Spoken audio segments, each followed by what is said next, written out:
Well, welcome back. Would you look at that? Looks like we got a bit of a shower going on in Macon. You can see the little water droplets here on our camera from the top of the 41 NBC studio. A little harder to see it from the Piedmont camera. Obviously looking pretty good in Monroe County as well as Lawrence County right now. It's really even hard to make out this rain over Macon. Let's see if I can zoom in and it'll bring it in a little closer. Again, it is small, but we could end up seeing this develop into something larger. So a little bit of light rain going on over downtown Macon right now. Again, a lot of the activity that we've been tracking has been this segment that now is largely breaking apart in northeast Georgia, starting to head over into South Carolina. But there's been a couple severe storms embedded in there. Also, some scattered activity going on in Henry County around McDonough and Locust Grove. And then you can see, it looks like there's just, a few spotty little areas that may end up developing as well, just around middle Georgia. So we'll be keeping our eye on those. As we continue through the evening, they did introduce a level 1 for our severe threats for today. Remember, we came in today with a level 0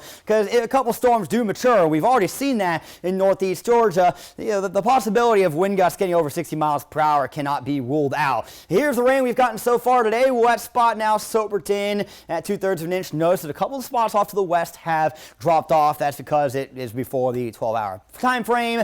Warner Robins, another one of the wet spots at around 1/2 an inch. We add in the rain so far this work week, and our wet spot by location, gray, but you can definitely tell there are some areas in middle Georgia that have gotten more than 2 inches. There might even be some that have gotten 3+, maybe in, say, Washington County, parts of Baldwin or Jones County. A lot of that came through last night. And then we throw in the weekend numbers as well. It's not as bad as it was at the end of May, where we had locations that got 5 inches in 5 days.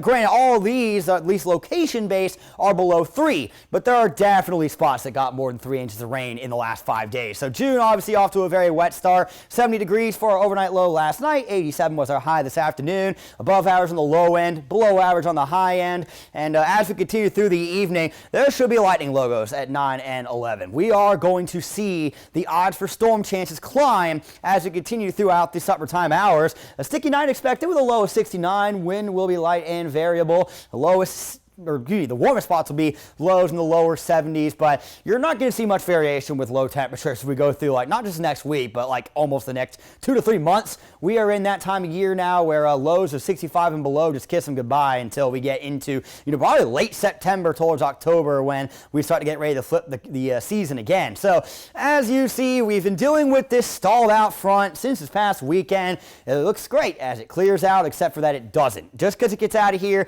does not mean rain chances are going to decline. They're still going to be there. We're still going to have a decent amount of cloud cover. In fact, it might actually get a little bit hotter as we start pushing towards the weekend as that front gets out of here. But keep that rain gear handy, folks. The current pattern will continue at least into Father's Day weekend, possibly beyond. Now, switching out the models here, going with a high resolution rapid refresh, so it kind of gives you a little bit of a better estimate. It's very similar as to what the auto model was showing, where there's not much activity through the evening, but we start getting into that midnight and beyond, and you see the storm chances becoming a little more widespread. That's very similar to what we saw last night. Most of that is gone by the time we head out the door tomorrow morning. It'll then be a mix of sun and clouds throughout the first half of the day, and then we'll begin to see isolated storm chances returning as we go through the afternoon and the evening. Should be pretty hot tomorrow, upper 80s, lower 90s. Real feels will be into the mid 90s, and then as we start pushing into Thursday, rinse and repeat again, partly sunny, scattered storm chances, and a good amount of that heat and humidity.